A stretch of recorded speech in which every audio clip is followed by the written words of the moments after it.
Ma'am ಒಂದ್ ತಿಂಗಳು time ಕೊಡು ಮಾಮ್, ನಿನ್ ದುಡ್ಡು ವಾಪಸ್ ಕೊಟ್ಬಿಡ್ತೀನಿ. ಒಂದ್ ತಿಂಗಳೆಲ್ಲ ಆಗಲ್ಲ, 30 ದಿವಸ ಕೊಡ್ತೀನಿ. ಅಷ್ಟ್ರೊಳಗಡೆ ನನ್ ದುಡ್ಡು ವಾಪಸ್ ಬಂದ್ಬಿಡಬೇಕು, ಇಲ್ಲ ಅಂದ್ರೆ ಕಥೆನೇ ಬೇರೆ.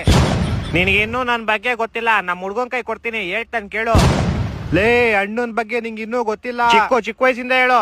ಅಣ್ಣಂಗೆ ಹೆವಿ ಆಟಿಟ್ಯೂಡ್. ಅವ್ರ ಅಮ್ಮನ ಹೊಟ್ಟೆಲಿ ಜಾಗನೇ ಸಾಲ್ತಿಲ್ಲ ಅಂತ 9 ತಿಂಗಳಿಗೆ ಆಚೆ ಬಂದ್ಬಿಟ್ಟ. ಮತ್ತೆ ಅವ್ರ ಅಪ್ಪ ಅಮ್ಮ ಏನೋ ಅಂದ್ರು ಅಂತ ಒಂದೇ ವಿಷಯಕ್ಕೆ ಹುಟ್ಟಿ 2 ವರ್ಷ ಆದ್ರೂ ಅವ್ರ ಅಪ್ಪ ಅಮ್ಮನ ಹತ್ರ ಮಾತಾಡಿರ್ಲಿಲ್ಲ. ಮತ್ತೆ ಅಣ್ಣಂಗೆ ಈಗ ಯಾವ ತರ ಅಂದ್ರೆ ಮದ್ವೆ ಆಗ್ಬೇಕಾದ್ರೆ ಅವ್ರ ಸ್ವಂತ ಅಪ್ಪ ಅಮ್ಮನು ಕರೆದಿರ್ಲಿಲ್ಲ. ಯಾಕೆ, ಏನಾಗಿತ್ತು? ಯಾಕಂದ್ರೆ ಅವ್ರ ಅಪ್ಪ ಅಮ್ಮ ಮದ್ವೆ ಆಗ್ಬೇಕಾದ್ರೆ ಇವ್ನ ಕರೆದಿರ್ಲಿಲ್ಲ ಅಂತ. ಮತ್ತೆ ಅಣ್ಣಂಗೆ ದೊಡ್ಡ ಕಂಪ್ನಿಗಳೆಲ್ಲ ಫೋನ್ ಮಾಡ್ತಾರೆ, ನಿಮ್ ಪ್ಲಾನ್ ಆಗೋಗಿದೆ, ರೀಚಾರ್ಜ್ ಮಾಡಿಸ್ಕೊಳ್ಳಿ ಅಂತ. ಮತ್ತೆ ಅದೇ ಹೇಳು, ಲಿಂಕು ಎಲ್ಲಿವರೆಗೂ ಲಿಂಕ್ ಇದ್ದೀನಿ ಅಂತ. ಅಣ್ಣಂಗೆ ಬಾದ್ಶಾ ಕಿಚ್ಚ ಸುದೀಪ್ ಸರ್ ಅವ್ರಿಗೂ ಲಿಂಕ್ ಇದೆ. ಹೌದಾ? ನಾನು ಯಾವಾಗ ನೋಡೇ ಇಲ್ಲ. ಅಣ್ಣ ಯಾವ್ದೇ ಅಂಗಡಿಲಿ ಫೋನ್ ಪೇ ದುಡ್ಡು ಹಾಕೋ